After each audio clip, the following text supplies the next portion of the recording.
نئی فلم آئی ہے، اس میں فلاں ایکٹر ہے، فلاں ہیرو ہے، بال اس کی طرح، کپڑے اس کی طرح، پینٹ پھاڑ لیا، صرف ایک نچنیاں کو دیکھ کر کے، ایک مجرا کرنے والے کو دیکھ کر کے اپنا آپا کھو گیا، اپنے آپ کو بدل لیا۔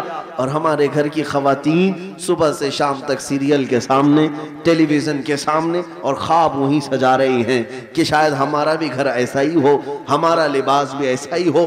میرے عزیزوں، دنیا کیا کرتی ہے اس کی تمہیں فکر نہیں ہونی چاہیے۔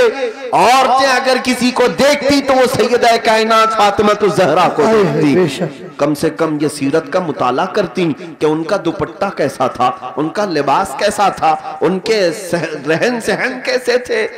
اس کو چھوڑ کر انہوں نے آج مجازی عشق کے اور مجازی یہ اسکرین کے اوپر اپنے دل دے بیٹھے۔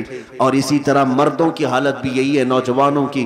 اے نوجوانوں، تمہارے ہاتھ میں بنگڑیاں تک انہوں نے پہنا دی، کانوں میں بالیاں تک پہنا دی، بالوں میں چوٹیاں تک لا دی، کیا کیا کر دیا۔ یہاں ہمارے اچھے بھلے مرد کو عورت بنا دیا، جی عورت بھی نہیں مخنث بنا دیا۔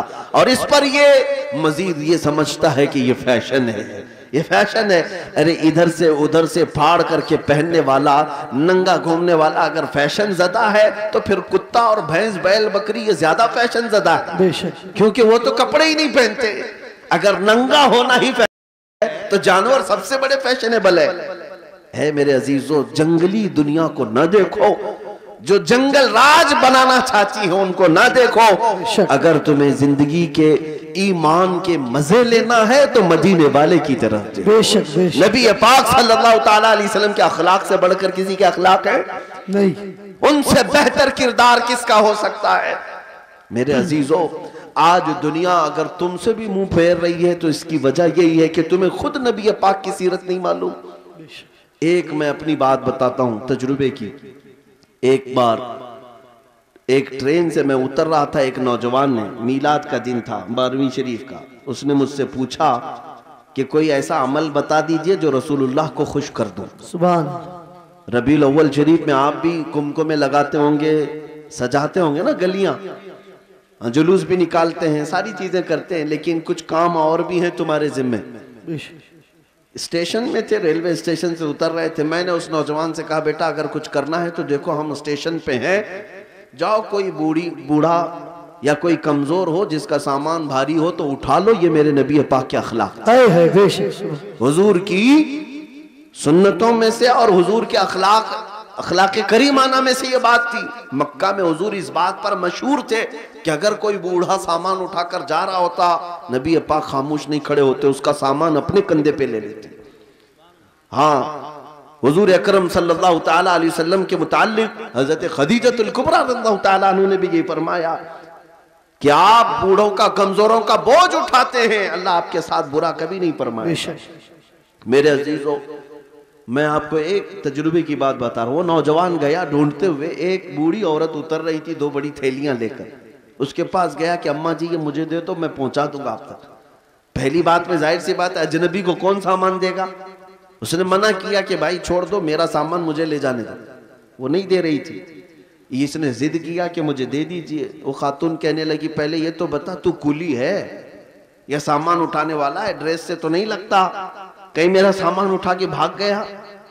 اس نے حقیقت بتائی، اماں جی بات یہ ہے کہ آج 12 ربیع الاول ہے، سبحان، ہمارے پروفیٹ محمد صلی اللہ تعالیٰ علیہ وسلم کا جنم دن ہے، اور ہمارے نبی پاک صلی اللہ تعالیٰ علیہ وسلم بوڑھوں کا اور کمزوروں کا بوجھ اٹھاتے تھے۔ ان کی یہ عادت تھی، میں چاہتا ہوں کہ ان کی وہ ادا پر میں عمل کر کے ان کو خوش کر دوں۔ سبحان سبحان۔ اس عورت کے دل پر یہ بات لگی، وہ نان مسلم تھی، اس نے سامان اٹھا لیا، جہاں تک جانا تھا وہ خاتون کے ساتھ گیا، ٹیکسی کیا اور بھیج دیا، نمبر شیئر کر لیے تھے، وہ عورت چلی گئی سامان لے کر۔ میرے عزیزو، 6 مہینے گزر گئے اسی طرح سے۔ وہ نوجوان مجھ سے کہتا ہے کہ مجھے تو خبر نہیں تھی، بات آئی گئی ہو گئی، ایک بار اس طرح سے کسی کی مدد کر لیا، لیکن 6 مہینے کے بعد وہ ایک خاتون جو کرسچن تھی وہ فون کر کے کہتی ہے کہ بیٹا کیا حال چال ہے، تجھے یاد ہے ہم اسٹیشن میں ملے تھے اور تو میرا سامان اٹھایا تھا؟ کہا ہاں اماں جی یاد ہے۔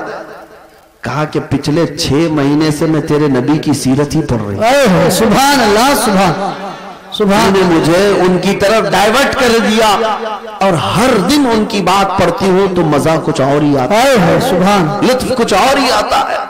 عزیزان گرامی وقار، آج بھی دنیا تمہارے نبی کو اگر پہچانے گی تو تمہارے اخلاق سے پہچانے، بے شک، سبحان، تمہارے کردار، تم ترجمان ہو اپنے نبی پاک، بے شک، لہذا تمہارے یہ زندگی گزارنے کے طور طریقے ایسے نہیں ہونی چاہیے کہ دنیا تم کو دیکھ کر کے یہ کہے یہ نہایت گندے رہنے والے کہاں کس دین کی طرف بلائیں گے، نہ ان کے ہاں پاکیزگی ہے، نہ طہارت ہے، نہ صفائی ہے۔